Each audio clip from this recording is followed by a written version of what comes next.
تۆڕە کۆمەڵایەتیەکان پانتایەکی بەرفراوانیان لە ژیانی ئێمە بەخۆوە سەرقاڵ کردووە.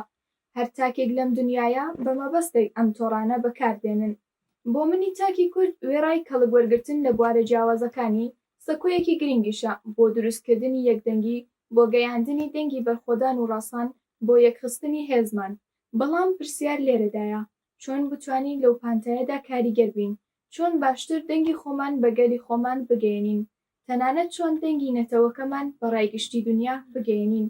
بۆ ئەم مەبەستە دەتوانین لە هەشتێگ کەڵک وەربگرین، بە بەشداری لە کەمپین یا بڵاوکردنەوەی پەیامێکی هاوبەش بە هەشتێگی دیاریکراو. دەتوانین هێزمان یەک بخەین و نیشانی دنیا بدەین. ئەم جارەیان دەمانهەوێت بە کەڵک وەرگرتن لە تۆڕی کۆمەڵایەتی تویتەر دەنگی خۆمان بگەیەنین، بە بەشداربووانی کۆنفرانسی ئاشتی و ئاسایش لە ڕۆژهەڵاتی ناوەڕاست لە ڕێگەی بەکارهێنانی ئەم هەشتەگانە. لەبیرمان نەچێت لەگەڵ هەر بڵاوکردنەوەیەک هەشتێگی خۆی دابنێین.